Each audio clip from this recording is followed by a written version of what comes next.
Bien, en esta semana estamos estudiando la segunda carta del apóstol Pablo a Timoteo, específicamente el capítulo 2 y solamente los primeros versículos, donde el apóstol, o mejor dicho, Dios a través del apóstol nos dice: esfuérzate en la gracia. Vamos a volverlo a leer en esta mañana. 2 Timoteo 2:1 dice: tú pues, hijo mío, esfuérzate en la gracia que es en Cristo Jesús. Tú pues, hijo mío, esfuérzate en la gracia que es en Cristo Jesús. Estamos viendo una serie de enseñanzas, una secuencia de enseñanzas en la cual estamos viendo que tenemos que esforzarnos en la gracia. Tenemos que esforzarnos en la gracia. El domingo pasado estuvimos viendo que el esfuerzo no es otra cosa que un deleite.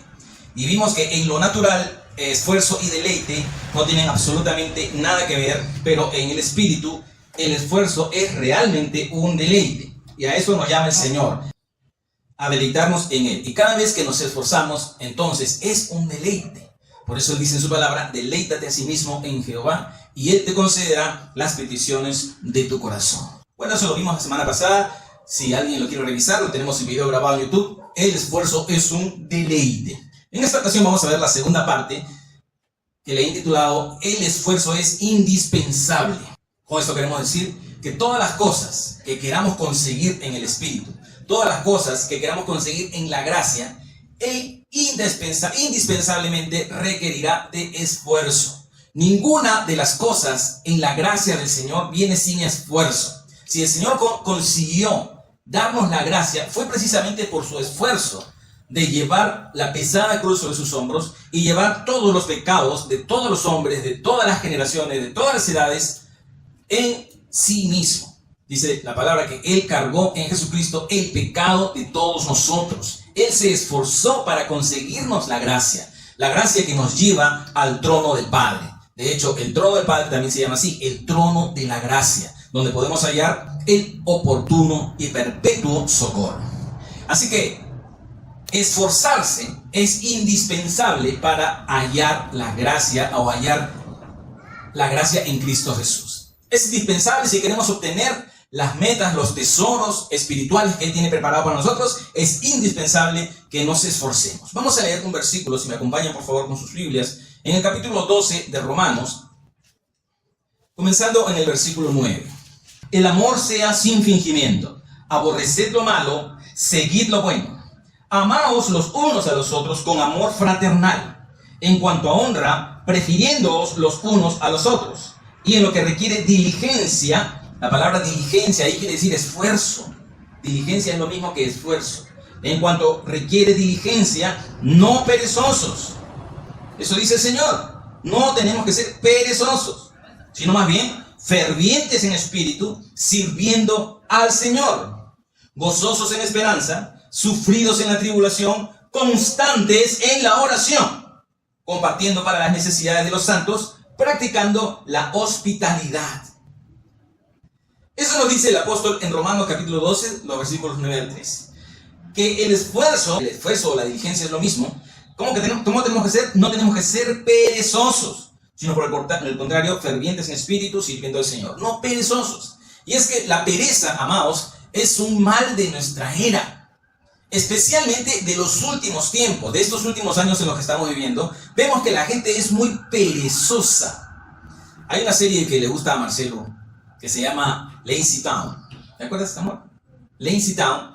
¿Qué significa lazy en inglés? ¿Sabes tú? Exactamente. Lazy es perezoso. Y town es ciudad, puede traducirse como ciudad. Entonces, Lazy Town es una ciudad perezosa, donde todos los personajes siempre están comiendo dulces, ¿no? Están comiendo dulces, están tirados, no quieren hacer nada. Son eso, son lazy, son perezosos, son esclavos de la pereza.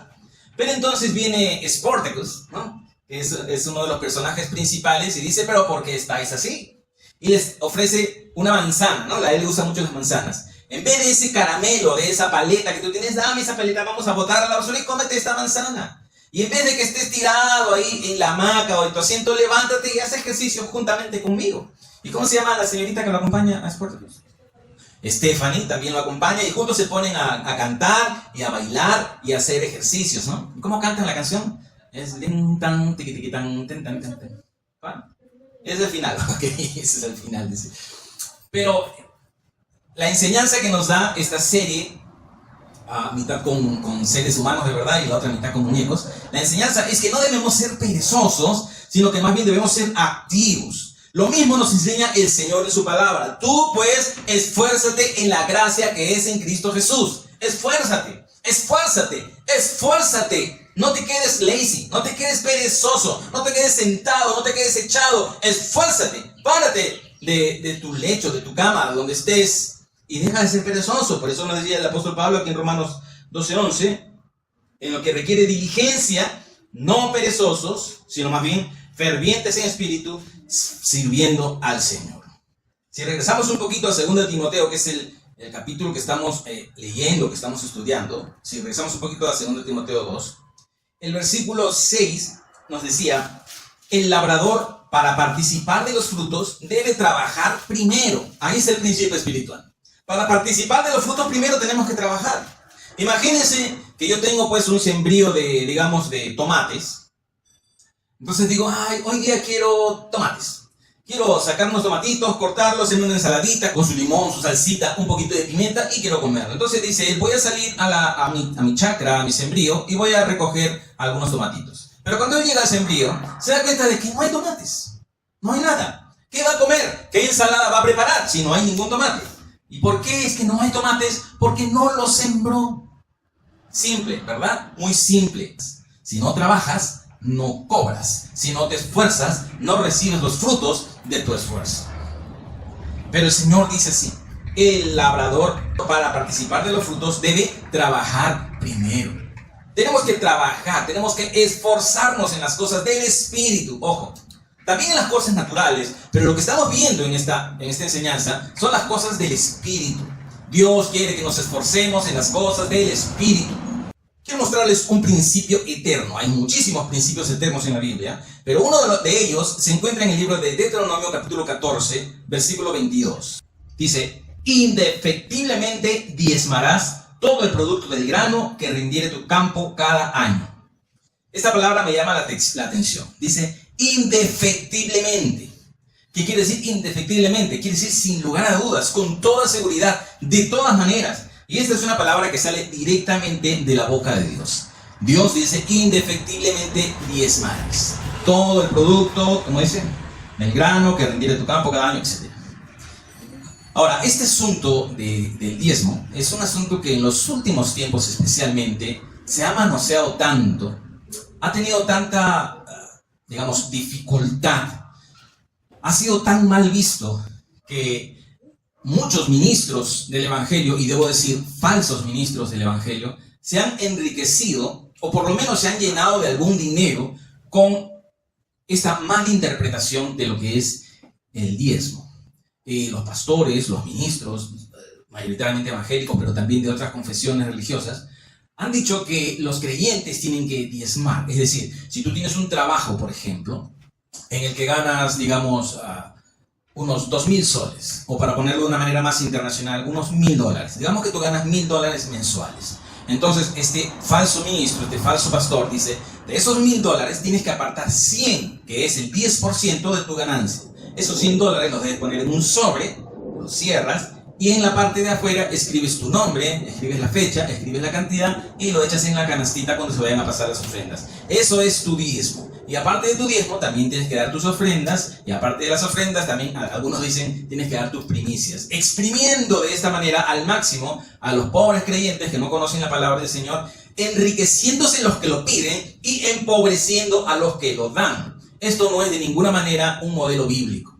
Lo que la Biblia sí nos enseña es acerca del diezmo, que es desde la eternidad y hasta la eternidad. Ha sido desde siempre y siempre será. Que no es una ley, sino que es más bien un principio. El diezmo es algo que nosotros damos. Es un aproximado del 10% de nuestras ganancias para la obra del ministerio. No necesariamente para el pastor, sino para la obra del ministerio. También para los necesitados, para los huérfanos, para las viudas. Hay muchas maneras de nosotros poder ayudar. Y el Señor dice, indefectiblemente diezmarás. Es un principio eterno. Es un esfuerzo que nosotros tenemos que hacer.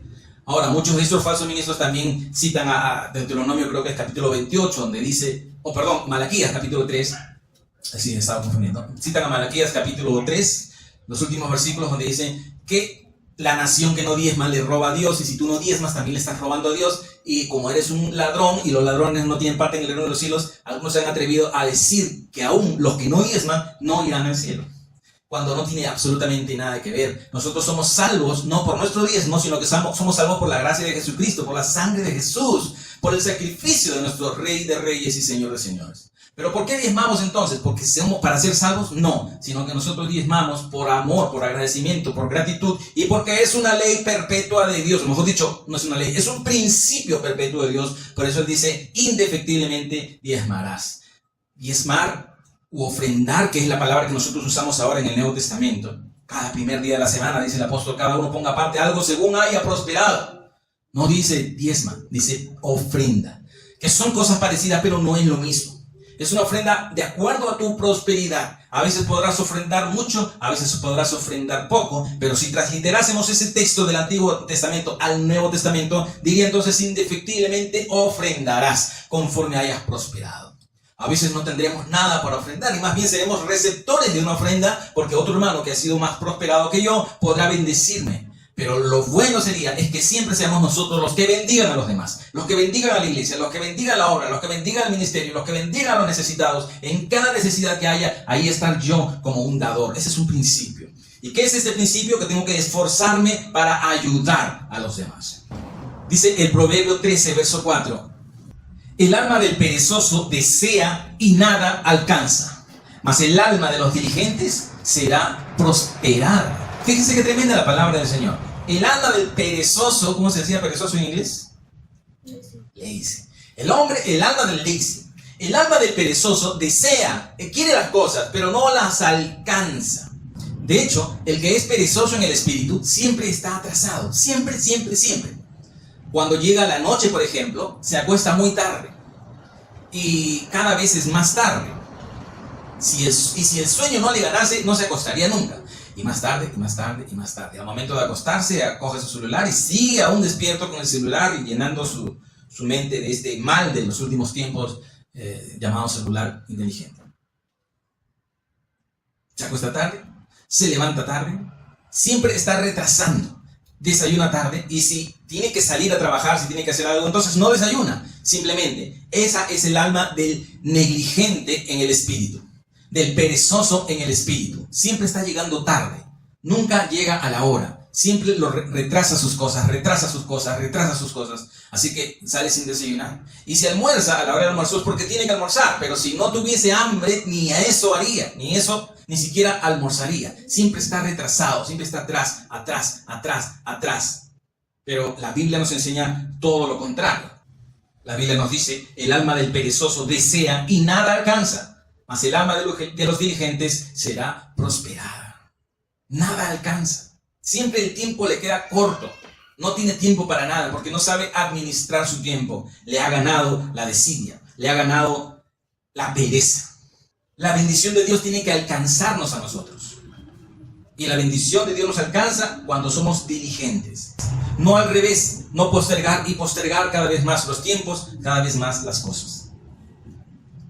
Todas las personas a las que Dios llamó, cuando Dios las llamó, estaban en una actitud de esfuerzo, estaban en una actividad de esfuerzo. Vamos a ver rápidamente varios versículos de varios personajes cuando fueron llamados por el Señor. Vamos a empezar con Moisés. En el capítulo 3 de Éxodo vemos el llamamiento de Moisés. En el versículo 1 dice, apacentando Moisés las ovejas de Jetro su suegro, sacerdote de Madián, llevó las ovejas a través del desierto y llegó hasta Horeb, monte de Dios. Y se le apareció el ángel de Jehová en una llama de fuego en medio de una zarza, y él miró y vio que la zarza ardía en fuego y la zarza no se consumía. Bueno, ustedes conocen la historia y si no la conocen pueden leerla después, donde Dios llama a Moisés para ser el libertador de su pueblo Israel que estaba esclavo en Egipto. Pero fíjense que mientras recibió el llamado, o antes de recibir el llamado, Moisés estaba haciendo algo. Estaba apacentando las ovejas de Jetro, su suegro, o Yetro, ¿no? Como quiera leerse. Estaba apacentando las ovejas, estaba ocupado, estaba en esfuerzo. Vamos a ver otros ejemplos también. El ejemplo de Bezaleel.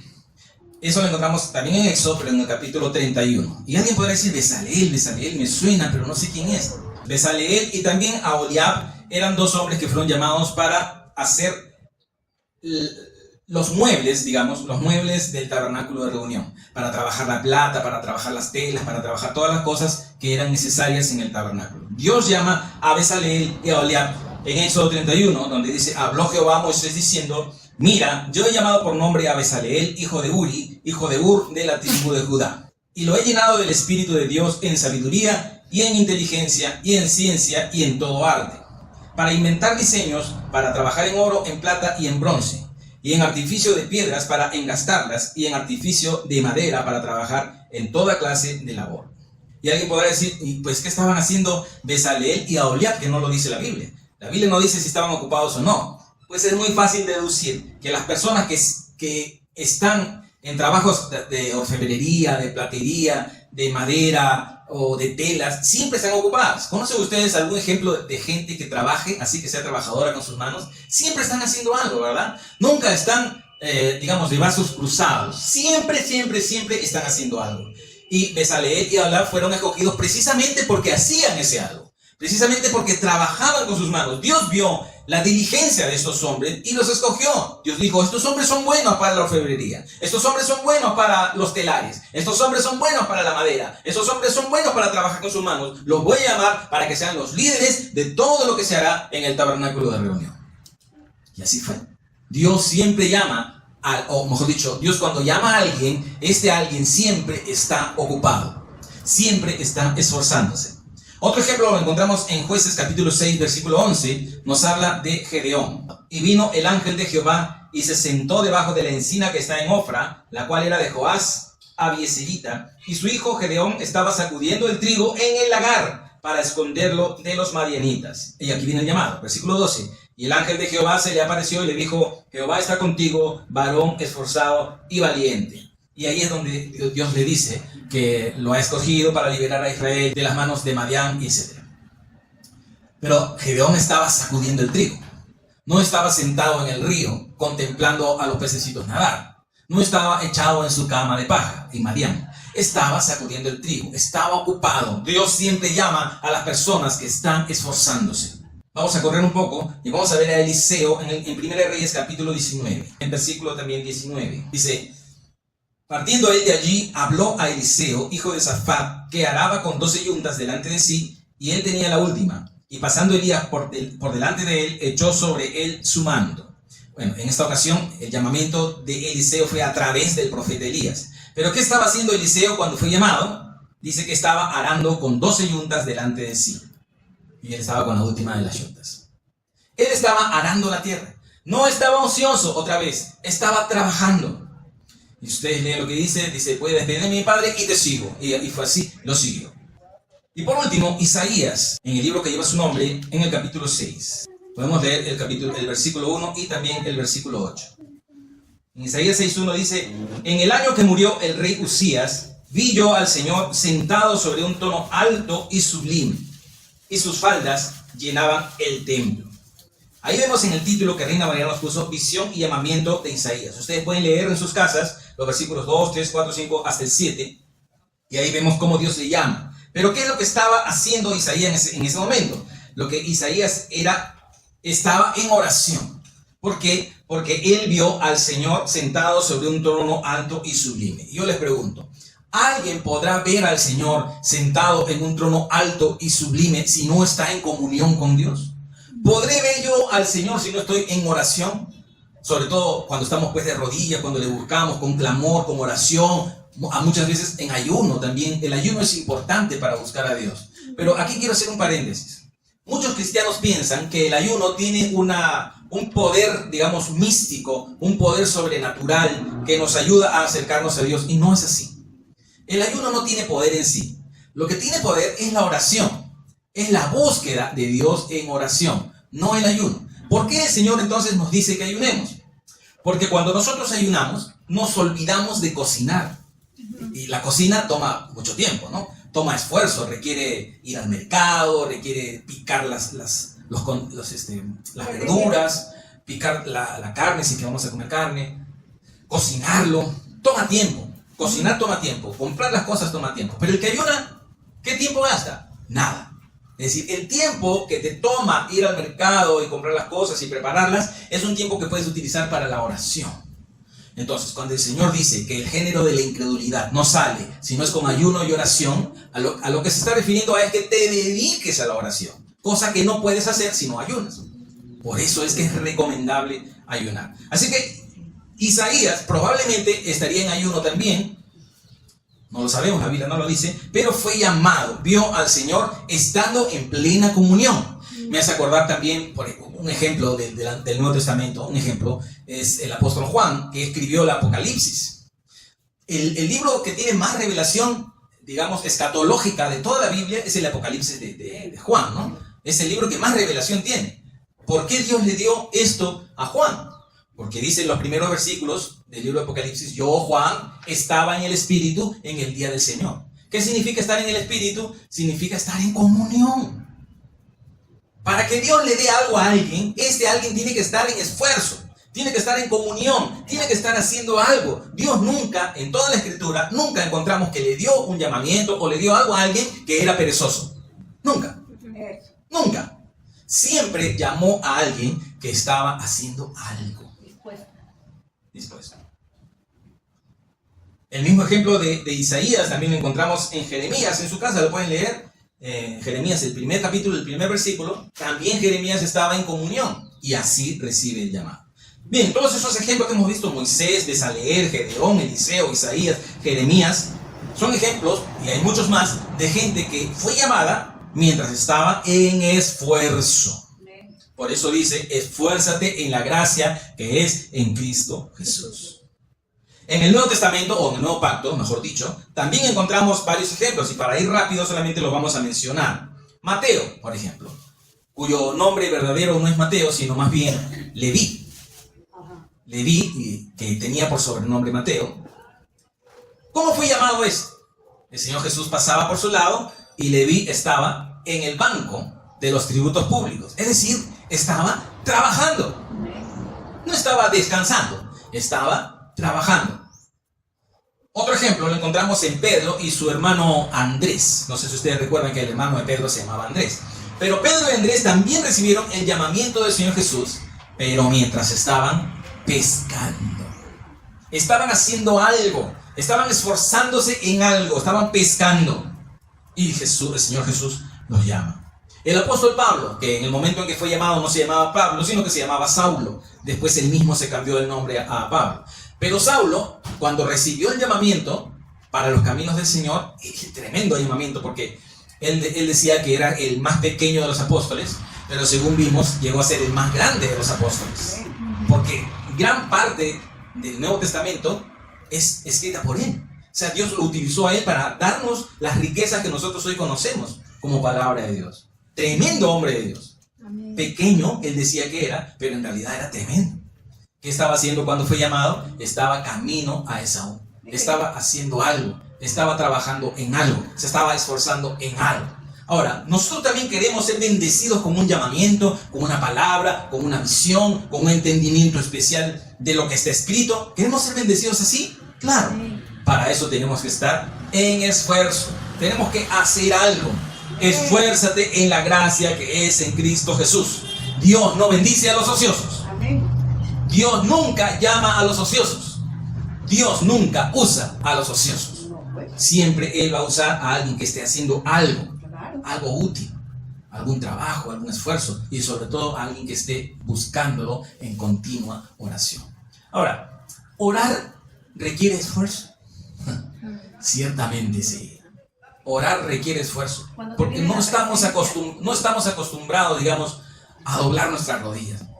Al menos yo tengo un cuerpo que pesa 85 kilos, y cuando yo me arrodillo, de verdad que me duelen las rodillas. Me duele, me cansa. Tengo que ponerme un cojincito, ahí está mejor. Pongo mi cojincito y me arrodillo. Orar requiere esfuerzo, pero la oración nos va a traer un confort en el espíritu que nada ni nadie nos lo puede dar. Cada vez que buscamos de Dios en oración, el Señor está ahí para consolarnos, edificarnos, exhortarnos, etc. El proverbista nos dice en el verso 30 del capítulo 24 de Proverbios así: pasé junto al campo del hombre perezoso y junto a la viña del hombre falto de entendimiento. Fíjate que para el proverbista, perezoso y falto de entendimiento son sinónimos. O sea, una persona tonta es una persona perezosa. Una persona que no tiene entendimiento es una persona perezosa. ¿Y qué vio? Verso 31.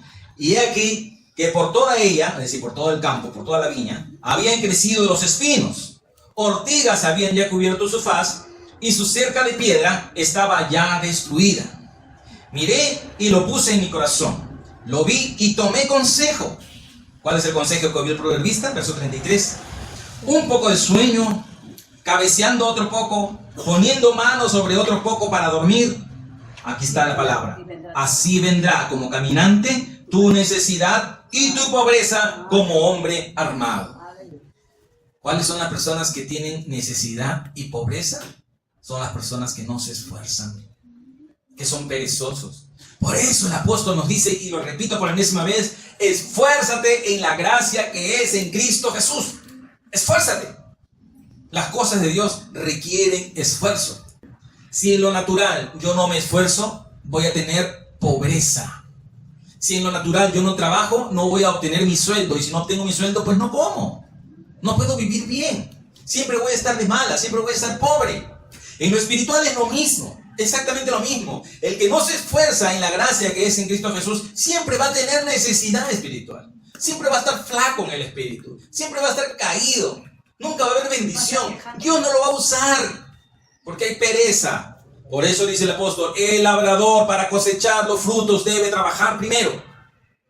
El que no se esfuerza en lo natural o en lo espiritual no cosechará nada.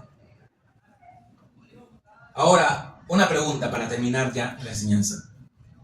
¿Tengo que esforzarme en lo personal, sí, digamos en lo personal, de tal manera que descuide lo espiritual?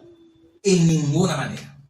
Muchos cristianos, por ejemplo, sobre todo en el mes de diciembre, se le abren los ojos así como borrego degollado y levantan las antenitas porque dicen diciembre es un mes de prosperidad. Porque en diciembre la gente se vuelve loca, hermanos. Así, literalmente, se vuelven locos. Todo lo ven comercio, todo lo ven comprar, vender, hacer las compras de último minuto, vender lo que sea, que puedo vender, que puedo ofrecer, lo que sea. Pero como hay un montón de gente, y sobre todo en Lima, Perú, que es la ciudad donde nosotros vivimos, hay muchísima gente. Lima es una de las ciudades más densamente pobladas del mundo. Hay mucha gente. Y como hay mucha gente, hay mucha competencia. Hay poco dinero. Y ese dinero lo consiguen las personas que logran hacer algún esfuerzo. Vender algo. Yo recuerdo cuando tenía 14, 15 años. A esa edad conocí al Señor, 15 más o menos. Mi mamá me hacía unos ositos de peluche. Ella cosía muy bien. Bien bonito hacía los ositos y tenía unos brazos que iban por todo alrededor de la cintura. Y era una novedad. Entonces yo salía con esos ositos, me iba al Jirón de la Unión o me iba a donde era el correo. Antes, ¿se acuerdan que antes había un correo ahí? Por la Plaza de Armas. Ahí me ponía a vender, a veces me iba a la Parada, también a la Victoria. Y yo así con mis 15 añitos, 16 añitos, bueno, no es tan poquito, ¿no? Salía y vendía, me esforzaba en eso. Y en diciembre, así. Pero yo conocí a Cristo por esos años. Y yo trabajaba, sí. Me esforzaba, sí. Pero primero ponía al Señor. Para mí, primero era el Señor. Salía a vender mis peluchitos, mis ositos de peluche, pero no dejaba de congregarme. Primero venía la reunión, primero era la oración, y luego entonces salía. Entonces, ¿tengo que esforzarme en lo personal y descuidar las cosas del Señor? No. Tengo que buscar primeramente, dice el Señor Jesús, el reino de Dios y su justicia. Y todas las cosas que necesito serán añadidas. ¿Qué quiere decir esto? ¿Que tengo que buscar tanto al Señor y olvidarme de mi trabajo? Tampoco. Eso es el otro extremo. Las dos cosas tienen que ser equilibradas. Buscar al Señor y buscar mi trabajo, mi prosperidad personal. Pero debe haber un balance. Pero también la búsqueda de Dios debe ser primero. Primero busco a Dios, segundo busco mi esfuerzo personal. Para terminar e ilustrar esto que acabo de decir, quiero invitarlos a que abran sus Biblias en Lucas capítulo 5, donde vemos el ejemplo de lo que les estoy hablando. El Evangelio según Lucas, el capítulo 5, el versículo 11. Desde el versículo 1 vemos lo que era la pesca milagrosa. No vamos a leerlo todo porque ustedes ya conocen la historia. Si gustan pueden volverlo a leer en su casa. Desde el versículo 1 hasta el 10 vemos la pesca milagrosa, cuando las redes se rompían y todo eso. El versículo 6 dice: y habiéndolo hecho, encerraron gran cantidad de peces y su red se rompía. Pero en el versículo 11 dice: y cuando trajeron a tierra las barcas, dejando algunas cosas, dice, ¿no? Todo. Dejándolo todo, dice. ¿Dejando algunas cosas? No, dejándolo todo, le siguieron. Aquí está la riqueza. Dejándolo todo. Está bien que te esfuerces en tu trabajo. Perfecto. Está bien que hagas horas extras. Muy bien. Está bien que seas un buen trabajador, sí. Pero cuando el Señor te llama, Él dice: déjalo todo. ¿Qué quiere decir déjalo todo? ¿Que dejes de trabajar? No. Quiere decir, busca primero el esfuerzo en la gracia. Primero el esfuerzo en la gracia. Primero el esfuerzo en Cristo Jesús. Por eso el apóstol dice: esfuérzate en la gracia que es en Cristo Jesús. Esforzarse es indispensable. No puede haber bendición, no puede haber beneficio, no puede haber nada si no hay esfuerzo. Esfuerzo es indispensable. Muy bien, nosotros nos quedamos aquí en la congregación, pero despedimos a nuestros amigos de YouTube y nos vemos en un próximo episodio donde también hablaremos de una tercera parte de lo que es el esfuerzo. Amén. Amén.